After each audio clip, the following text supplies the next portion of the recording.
So very good morning warriors. तो आप लोग कैसे हो? तो अपने सीरीज़ को आगे बढ़ाते हुए हम लोग आ चुके हैं हेरिडिटी के पार्ट 2 पे।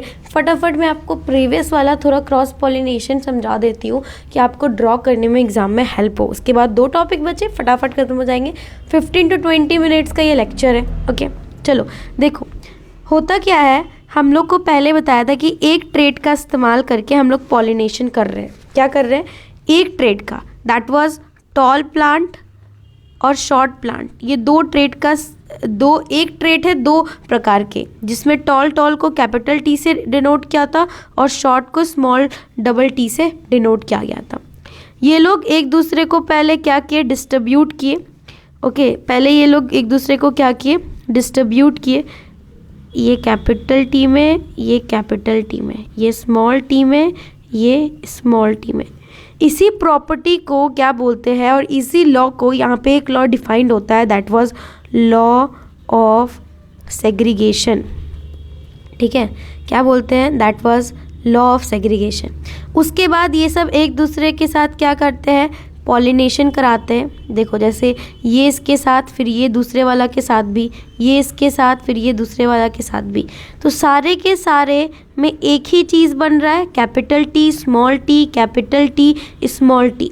अब कैपिटल टी स्मॉल टी सब बना, दैट मीन्स इसमें कैपिटल टी और स्मॉल टी में जो कैपिटल वाला है वो डोमिनेंट ट्रेट है। मतलब अगर दोनों में से, टॉल या शॉर्ट में से दोनों ट्रेट अगर आएगा तो वो जो F1 जनरेशन जो यहाँ बना, इसमें जितने भी ऑफस्प्रिंग होंगे वो सारे के सारे क्या होंगे?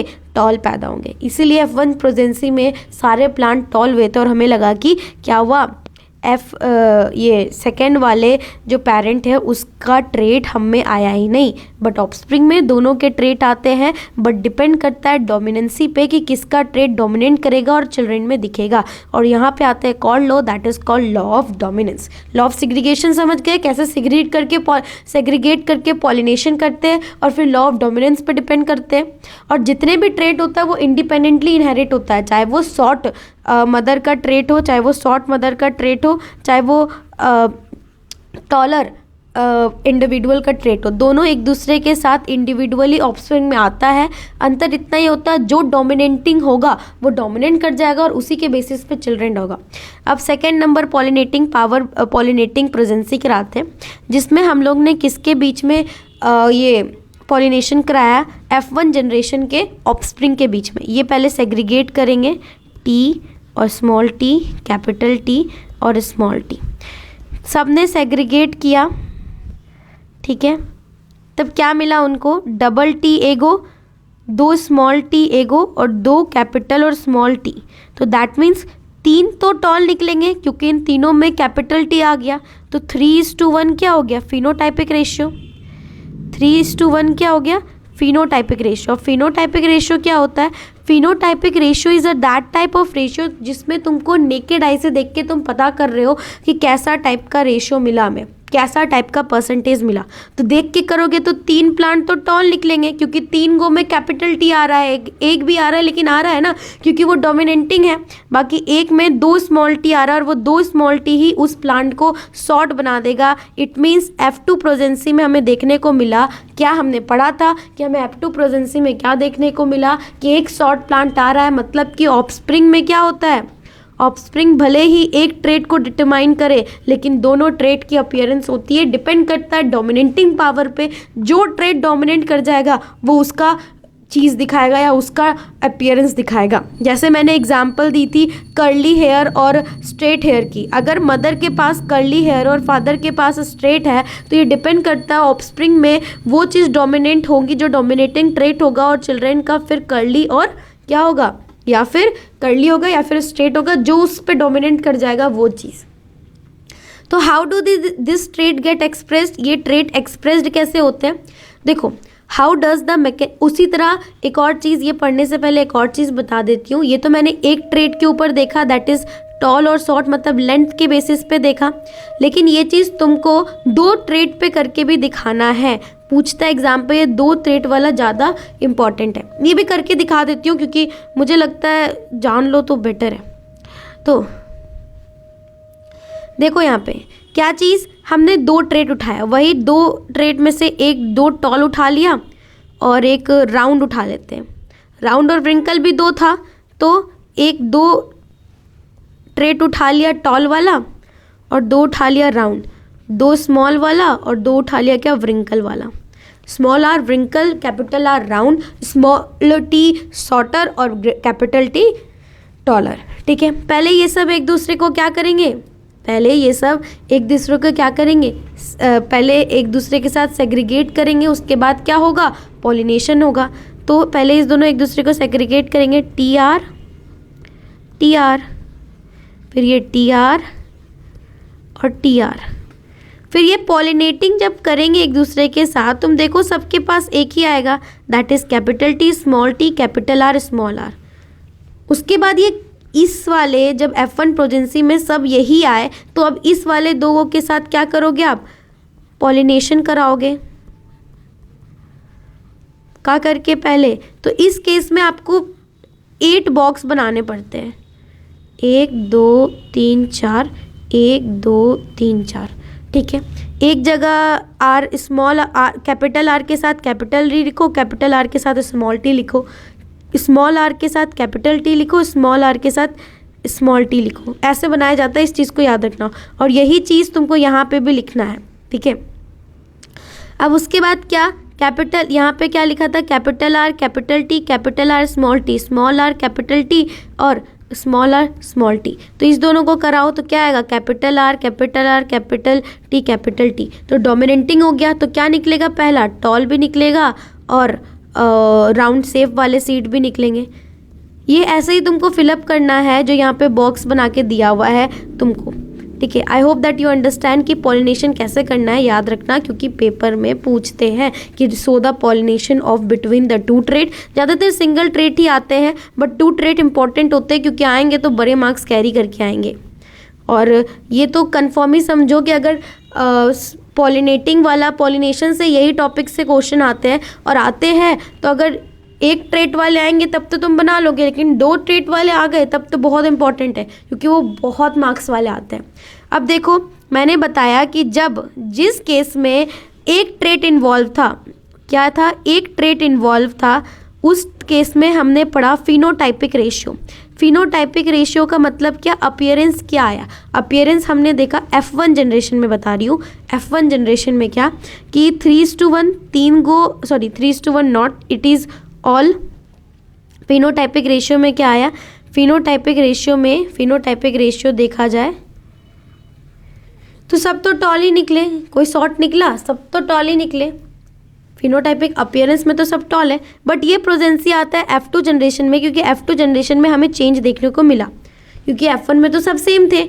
F2 प्रोजेंसी में हमने देखा फिनोटाइपिक में कि 3 बड़े निकले और 1 छोटे निकले ना। वाइल जीनोटाइपिक रेशियो, जीन के हिसाब से क्या हुआ, 2 कैपिटल टी आया था, 1 कैपिटल टी आया था, 1 कैपिटल टी स्मॉल टी और एक और कैपिटल टी स्मॉल टी, और 2 और 1, यानी कि क्या आया था, short plant by appearing with the 2 small T. तो इसका क्या हो गया, 1 2 1, तो 1:2 2:1। समझ आया। तो ये हो गया फिनोटाइपिक रेशियो, ये हो गया क्या, जीनोटाइपिक रेशियो। जीन के बेसिस पे, क्योंकि टी टॉलर तो बनेगा ही, बट जीन के हिसाब से ये दोनों अलग है। दैट मीन्स अपीयरेंस के हिसाब से या फिजिकल अपीयरेंस के हिसाब से ये सेम है, बट जीन के हिसाब से क्या है, डिफरेंट है। तो जीनोटाइपिक रेशियो फिनोटाइपिक रेशियो समझ आ गया। बट F1 प्रोजेंसी में ये चीज़ नहीं देखी जाती, क्योंकि उसमें सारे ट्रेट या सारे ऑफस्प्रिंग के पास जो है सेम ही अपीयरेंस होता है विद द सेम जीन, इसलिए उनकी फिनोटाइपिक रेशियो और जीनोटाइपिक रेशियो हम लिखते नहीं है, डायरेक्टली समझ जाते हैं। अब आ जाओ, जब हमने 2 ट्रेट का इस्तेमाल किया तो उसका सिर्फ फिनोटाइपिक रेशियो इस्तेमाल याद करो, क्योंकि जीनोटाइपिक रेशियो बहुत लेंदी होता है, क्योंकि सबका अलग अलग बनता है। तो फिनोटाइपिक रेशियो 9:3:1 होता है, 9:3:1 होता है। I hope you understand. आ जाओ, चलो फटाफट पढ़ते और ख़त्म करते हैं चैप्टर को। यही समझाना था मुझे तुमको, क्योंकि पिछले चैप्टर में मेरे स्टाइलस ख़राब होने के कारण मैं उसको इस्तेमाल नहीं कर पाई थी। दैट्स वाई वो चीज़ स्टाइलस से मैं उसी टाइम समझा देती, बट इट्स ओके। चलो आ जाओ यहाँ पे। हाउ डू दिस ट्रेट, कैसे ये ट्रेट्स एक्सप्रेस्ड होते हैं, ये भी तो जानना ज़रूरी है कि कैसे ये ट्रेट क्या होते हैं, एक्सप्रेस्ड होते हैं। तो how does the mechanism of heredity work, ये हेरिडिटी का काम होता कैसे? Cellular DNA is the information source for making protein in the cell. आप जानते ही होंगे कि डीएनए क्या करता है, ये एक ऐसा सोर्स है इंफॉर्मेशन का जो प्रोटीन बनाता है सेल में। डीएनए क्या है? डीएनए तुम जानते हो, डीएनए क्या है? वो प्रोटीन के आगे पीछे व्रैप्ड होता है। तो ये एक इंफॉर्मेशन है जो किसी भी ऑर्गेनिज्म का कंटेन करके रखता है प्रोटीन बनाने के लिए सेल में। तो a section of DNA that provide information of one protein, ये हो गया डीएनए। ऐसे ही ना डीएनए दिखता है, तो इसका एक सेक्शन जो इन्फॉर्मेशन, हर एक सेक्शन इन्फॉर्मेशन प्रोवाइड करता है, लेकिन उसमें से अगर एक सेक्शन उठा ले जो इन्फॉर्मेशन देता है, उस इन्फॉर्मेशन को हम लोग क्या बोलते हैं? Is called the gene for that protein. उस प्रोटीन का जीन कहलाता है ये। हाउ डू प्रोटीन कंट्रोल, कैसे प्रोटीन जो है वो कंट्रोल करता है characteristics that we are discussing here. कैसे प्रोटीन के अंदर ये कैरेक्टरिस्टिक्स होते हैं कि तुम्हारा आईबॉल्स का कलर क्या है, हेयर का ग्रोथ कैसा है, ये जीन कंटेन करते हैं ना, क्योंकि डीएनए के अंदर हर एक पार्ट में जो इन्फॉर्मेशन है उसको जीन ही कहते हैं। तो let us example of tallness as a characteristics. Tallness का एग्जाम्पल लेते हैं। We know that plant have hormones that can trigger growth. Plant के पास क्या होते हैं? हॉर्मोन्स होते हैं जो क्या करते हैं? ग्रोथ को रोकते हैं, जिसको हम लोग एब्सिसिक एसिड पढ़ते हैं। कंट्रोल एंड कोऑर्डिनेशन पे याद करो। प्लांट हाइट कैन दस depend on the amount of a particular plant hormone. Plant का हाइट प्लांट के हार्मोन डिसाइड करते हैं। तो the amount of plant hormone made will depend on the efficiency of the process for making it. जितना ज़्यादा growth होगा मतलब उतनी ज़्यादा हार्मोन वो निकल रही है, और ग्रोथ रुक गया मतलब वो हार्मोन निकलना बंद हो गया। तो कंसिडर नाउ एन एंजाइम। अब एक एंजाइम सोचो that is important for this process. इस प्रोसेस के लिए वो एंजाइम बहुत इंपॉर्टेंट है। If the enzyme works efficiently a lot of hormone will be made. अगर एंजाइम अच्छा से काम करे तो ज़्यादा हार्मोन निकलेगा, और ज़्यादा हार्मोन निकलेगा तो प्लांट की हाइट भी बहुत अच्छी खासी होगी। तो if the gene for that enzyme has an alteration that make the enzyme less efficient, the amount of hormone will be less. But जो जीन है उस एंजाइम के लिए, अगर वो एंजाइम में अच्छा सिक्रीट नहीं होगा, लेस एफिशिएंट वर्क करेगा, तो हार्मोन जो है वो कम निकलेगा, and the plant will be short. तो प्लांट भी शॉर्ट निकलेगा, क्योंकि ग्रोथ हार्मोन अगर निकलेगा ही नहीं तो प्लांट की ग्रोथ होगी कैसे? जिबर्लिन, एब्सिसिक, ये सब निकलेंगे ही नहीं ग्रोथ हार्मोन, तब क्या होगा? वो प्लांट शॉर्ट हो जाएगा। यही बोल रहा है, जो एंजाइम का जीन है उसका ऑल्ट्रेशन के कारण एंजाइम लेस एफिशिएंट होगा और हार्मोन कम निकलेंगे, और हार्मोन कम निकलेंगे तो एंजाइम की एफिशिएंसी कम होगी, जिससे जीन कम वर्क करेगा, ग्रोथ हार्मोन नहीं होंगे, और साथ ही साथ क्या होंगे? वो जो प्लांट है वो शॉर्ट रह जाएंगे। इसलिए जीन कंट्रोल द कैरेक्टरिस्टिक्स और ट्रेट, क्योंकि जीन क्या करता है? कैरेक्टरिस्टिक्स और ट्रेट को कंटेन करता है। अगर पेरेंट या फादर, ये मान लो मदर है, ठीक है, और ये क्या है? फादर है। अगर मदर शॉर्टर है और फादर भी शॉर्ट है, मतलब उनकी लगभग मान लो 5'2" इंच की हाइट है, तो इन दोनों के जीन में क्या है? शॉर्ट हाइट की है। अब वो दोनों जब मिले तो जीन को तो कोई टेंशन नहीं, दोनों के पास शॉर्ट हाइट है, तो तुम्हारी ग्रोथ जब इनके बराबर हो जाएगी तब ये ग्रोथ हार्मोन रिलीज करना बंद कर देगा, क्योंकि जीन के पास तो यही इन्फॉर्मेशन थी ना कि उसको इतना ही हाइट तक रखना है।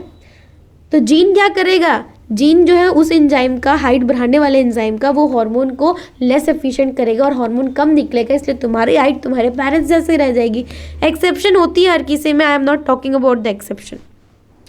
तो if the interpretation of Mendelian experiment has been discussing are correct, ये जो मेंडेलीव का एक्सपेरिमेंट हमने 3 लॉ के बेसिस पे पढ़ा, क्या? Law of segregation, law of dominance, law of independent. तो हमने क्या डिस्कस किया? हम लोग सही डिस्कस कर रहे कि both parents must be contributing equal DNA for the pregnancy during sexual reproduction. जब सेक्सुअल रिप्रोडक्शन हो रहा है तो मदर और फादर दोनों ही कंट्रीब्यूट कर रहे इक्वली, भले एक में डोमिनेंट हो जाए कोई एक चीज़ उस ऑफस्प्रिंग में। तो we have discuss this issue in the previous chapter, ये सेक्शन हम लोग पहले ही डिस्कस कर चुके हैं। अगर parent can help determine the trait in the pregnancy, both the parent must be contributing a copy of the same gene. मतलब कि अगर तुम्हारा हेयर डिटरमाइन करना है तो मदर और फादर सेम जीन की कॉपी देंगे ना, अपनी हेयर की कॉपिंग भी देंगे, और फादर भी अपने हेयर की। जो उसमें डोमिनेट करेगा वो जीन में क्या होगा? दिखने को मिलेगा। होगा दोनों ही जीन के पास भी, या ऑफस्प्रिंग के पास भी, ऑफस्प्रिंग के जीन के पास दोनों ही होगा। दोनों जीन जो मदर एंड फादर की आई हेयर की, वो दोनों ही जीन उसके पास होगी, बट डोमिनेंसी पे डिपेंड होगा। तो each pea plant must have 2 sets of all gene. हर एक जीन या हाइट का हो तो 2 सेट के जीन होंगे, एक जो उनके एक पेरेंट से इनहेरिट होगा और दूसरा जो उसके दूसरे पेरेंट से इनहेरिट होगा, क्योंकि 2 के बीच में पॉलिनेशन हो रहा है ना। तो ये जो मैकेनिज्म है उसमें से जो डोमिनेट करेगा वो ऑफस्प्रिंग में दिखेगा, और इस तरह मैकेनिज्म काम करता है। और हर एक जीन जो होता है वो cell must have only 1 gene set, और एक सेल के पास एक ही जीन का सेट होता है। वो जीन सेट क्या होता है, ऑफस्प्रिंग के पास जाता है। जब सेक्सुअल रिप्रोडक्शन के दौरान 2 पेरेंट इन्वॉल्व होते हैं तो दोनों के जीन ऑफस्प्रिंग पे जाते हैं। डिपेंड करता है किसकी जीन डोमिनेट कर जाएगी और ऑफस्प्रिंग में दिखेगी बोल रही हूँ, होती दोनों की है, दोनों इक्वल कंट्रीब्यूशन देते हैं। How do germ cell make a single set of gene, कैसे जर्म सेल जो है एक ही सेट ऑफ जीन को बनाते हैं, क्योंकि एक जर्म सेल के अंदर एक ही जीन का सेट होता है। From the normal 2 copies that all other cell in the body have, if the progeny plants inherited a single whole gene, मतलब बोल रहा है how do germ cell make a single set of gene, कैसे germ cell एक single set के genes को produce करते हैं। तो if the progeny plant inherited a single whole gene, अगर जो प्रोजेंसी है प्लांट का वो एक सिंगल पूरे के पूरे जीन सेट को क्या करता है, इनहेरिट करता है हर एक प्लांट से, मतलब मदर से, देखो यहाँ समझो, अगर बोल रहा है मदर से और फादर से, अगर दोनों से क्या हो रहा है, अगर दोनों से क्या हो रहा है, जीन इनहेरिटेट हो रहा है, तो दोनों का मान लो हेयर ग्रोथ के लिए, तो दोनों से क्या होगा, हर एक पेरेंट से क्या होगा, एक सिंगल जर्म सेल्स आएंगे, इसके द्वारा भी जर्म सेल आएंगे और इसके द्वारा भी जर्म सेल आएंगे। तो this is because 2 characteristics R and Y would be link to each other and can not be independently, और क्या होगा, inherited, and can be independently can not be independently inherited. यही बोल रहा है कि अगर प्रोजेंसी प्लांट्स का इनहेरिटेड होता है एक सिंगल होल जीन में, मतलब हम लोग पता है जर्म सेल के पास क्या होता है, एक जीन होती है ना, एक जीन होती है, set of genes from the normal 2 copies, 2 copies से एक जीन्स आती है, दोनों जीन्स ऑफस्प्रिंग पे रहती है, डिपेंड करती है वो किस पे डोमिनेंट हो और ऑफस्प्रिंग पे है, ठीक है। तो if the progeny plants inherited a single whole gene, अगर प्लांट की प्रोजेंसी या फिर ऑफस्प्रिंग एक जीन को क्या करता है, इनहेरिट करता है हर एक पेरेंट से, तो then experiment explain in figure 8.5 can not work. जो 8.5 में एक्सपेरिमेंट था ये वर्क नहीं करेगा अगर एक ही जीन जो है वो ऑफस्प्रिंग के पास रहेगा तो। इसलिए तो 1000 बार भौंक रही हूँ कि क्या, या बार बार बोल रही हूँ क्या, कि समझो बात को, कि दोनों यानी कि दोनों जीन पेरेंट से आते हैं, असेक्सुअल रिप्रोडक्शन नहीं ना है, सेक्सुअल है, तो मदर एंड फादर दोनों के जीन आते हैं। डिपेंड करता है किसकी डोमिनेटिंग पावर होगी, जो डोमिनेट कर जाएगा उस ऑफस्प्रिंग में, बाकी होंगे दोनों ही दोनों, ठीक है। अब आ जाओ, this is explain by the fact that each gene set is present, यही बोला जा रहा है कि हर एक जीन की सेट प्रेजेंट होते हैं, एक सिंगल नहीं, not a single long thread of DNA का एक सिंगल लॉन्ग थ्रेड नहीं आएगा मदर से या फिर फादर से, मदर से एक आएगा जीन का सेट, दूसरा फादर से आएगा, तब वो डीएनए बन के प्रेजेंट होगा किसमें, ऑफस्प्रिंग। मैंने ये चीज़ बताई थी तुमको रिप्रोडक्शन पे, कि जो मदर है वो अपने क्रोमोसोम्स का हाफ पार्ट देती है, टोटल 46 पेयर होता है, तो कॉपी करने टाइम वो हाफ क्रोमोसोम्स देती है, मीन्स 23 क्रोमोसोम्स देती है, और फादर से 23 क्रोमोसोम्स आते हैं, तो 46 क्रोमोसोम मतलब 23 पेयर ही ऑफस्प्रिंग में होता है। देयर इज नथिंग कि मदर से 23 पेयर आ रहे हैं, फादर से 23 पेयर आ रहे हैं और 46 पेयर क्रोमोसोम्स बन रहे, that is double of normal human being, ना, ऐसा ना होता है। But as a separate independent species each called a chromosome, ये जो डीएनए होता है, जो जीन को कंटेन, जीन के हर एक पार्ट को डीएनए होता है, जो इन्फॉर्मेशन बोलते हैं, तो ये डीएनए जो पूरा जो डीएनए जो इन्फॉर्मेशन कलेक्ट करता है, इसको टुगेदरली बाइंड करो सेल डिवीजन के टाइम पे, जब डीएनए है ये डीएनए है जो प्रोटीन पे रोल्ड होता है और जीन कंटेन करता है हर एक पार्ट में, तो डीएनए सेल डिवीजन के टाइम पे अपने आप को इस तरह रोल करके बांध लेता है, सब सेल डिवाइड होता है, और इसी को हम लोग क्या बोलते हैं, इसी को हम लोग क्रोमोसोम बोलते हैं। क्या बोलते हैं, क्रोमोसोम बोलते हैं। तो each cell will have 2 copies of each, हर एक सेल के पास 2 कॉपीज होंगी क्रोमोसोम्स की, एक उसका मेल से, एक उसका फीमेल से, पेरेंट से। हर एक germ cell will take 1 chromosome from each pair, germ cell जो होगा एक क्रोमोसोम्स हर एक से लेगा, और दिस में B either maternal or paternal, ठीक है।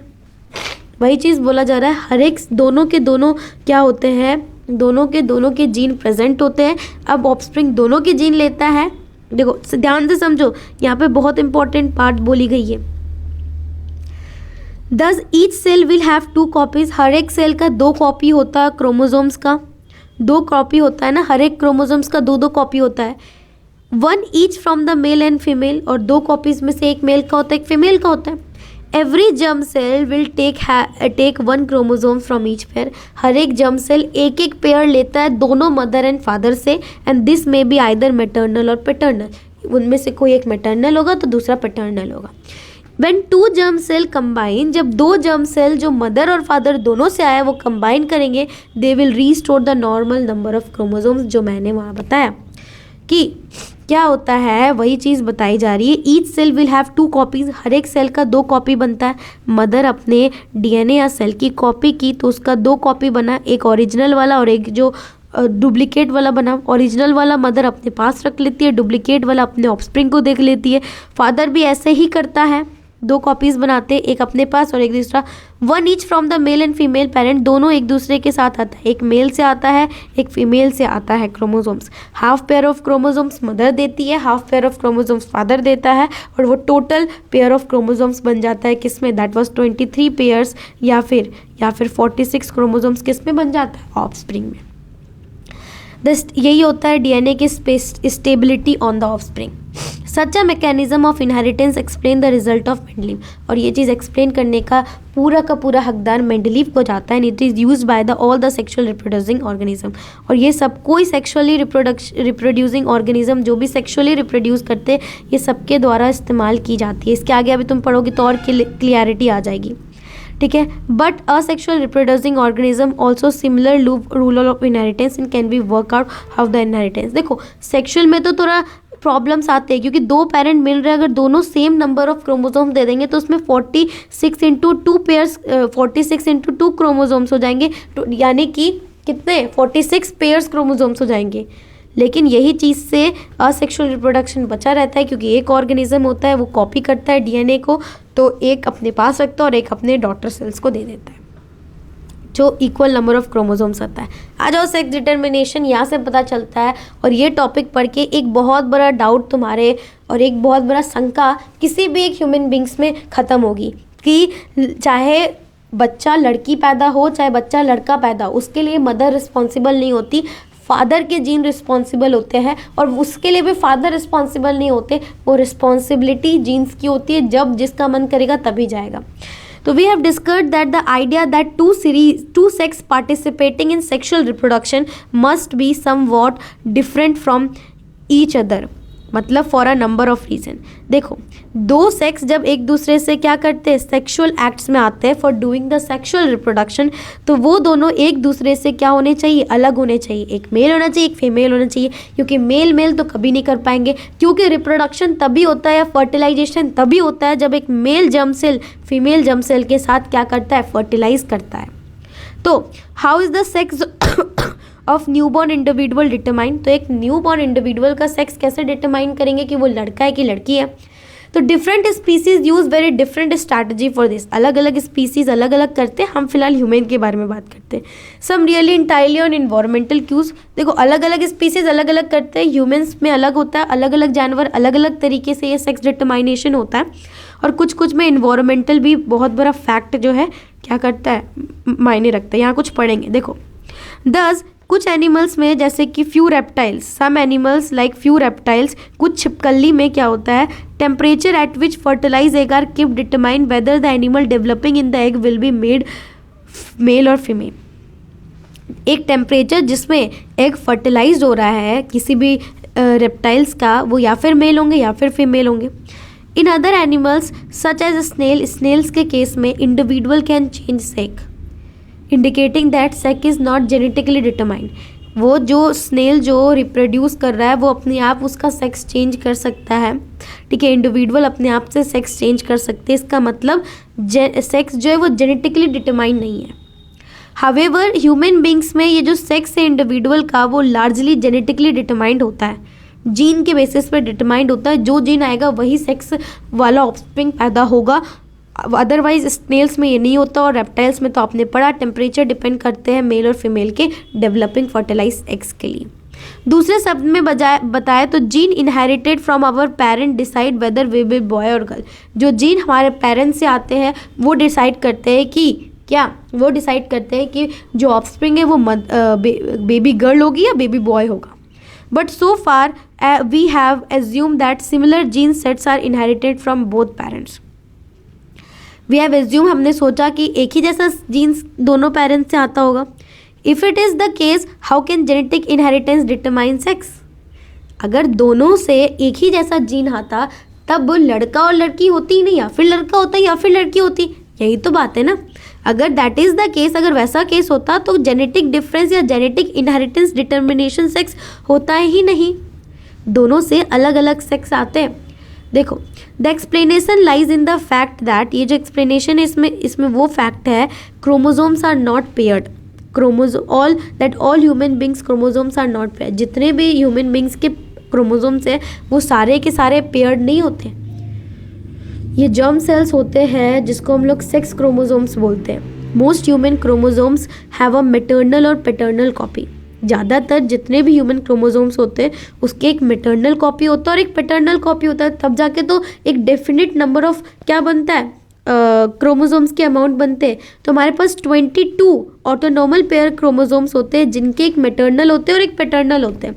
बट एक पेयर जिसको हम लोग सेक्स क्रोमोजोम्स बोलते हैं is odd in not always being a perfect pair. But ये जो सेक्स क्रोमोजोम्स है ये हमेशा परफेक्ट पेयर में नहीं आता। हमेशा क्या होते हैं, क्रोमोजोम्स के 2 पेयर होते हैं ना, क्रोमोजोम्स के 2 पेयर होते हैं, बट सेक्स क्रोमोजोम्स ही हमेशा अकेले आता है, और एक मदर से आता है और एक फादर से आता है और खुद एक पेयर बना के देता है।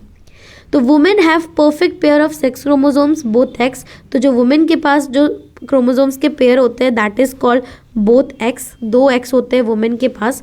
But man have the mismatch pair, man के पास क्या होता है, मिस मैच पेयर होता है, ठीक है, that was 1 X and another is Y. तो मैंने पढ़ा कि फीमेल के पास क्या है, 2 एक्स पेयर क्रोमोजोम्स होते हैं, बट मेल के पास क्या है, 1 एक्स होते हैं and another is Y. Now so women are X X while men are X Y. तो वुमेन के पास क्या हुआ, एक्सेस क्रोमोजोम्स हुए सेक्स के, वाइल मेल के पास क्या हुआ, 1 एक्स हुए और अनदर इज वाई। तो now can we work out what the inheritance pattern of X and Y will be. तो क्या होगा, मतलब जब ये दोनों फर्टिलाइज्ड होते हैं तो कैसा डिटरमाइंड होता है कि कौन मेल होगा कौन फीमेल होगा। तो वो सेक्स डिटर्मिनेशन जो होता है ना, सेक्स डिटर्मिनेशन जो होता है, ये sorry I am very sorry, यहाँ मैंने उल्टा लिख दिया, कि बोला सही होगा, आई थॉट कि मदर में एक्स एक्स होता है और फादर में एक्स वाई होता है। तो जो सेक्स डिटर्मिनेशन है वो फादर पे डिपेंड करता है कि अगर फर्टिलाइजेशन के दौरान, क्योंकि मदर तो एक्स ही दे सकती है, बट अगर फादर, देखना मदर तो एक्स ही दे सकती है, लेकिन अगर फादर एक्स दिया तब वो गर्ल होगी, और मदर अगर एक्स दी और फादर अगर वाई दिया तब जाके वो बॉयज़ होता है। तो दोनों का 50-50% चांस है, चाहे बॉय बेबी हो चाहे गर्ल बेबी हो, क्योंकि फादर एक्स देगा तो बॉय होगा, गर्ल होगी, बट वाई देगा तो बॉय होगा, ठीक है। तो in figure 8.6 shows half the children will be boys and half will be girl, कि हाफ ऑफ पॉसिबिलिटी है ना कि गर्ल होगा कि बॉय होगा।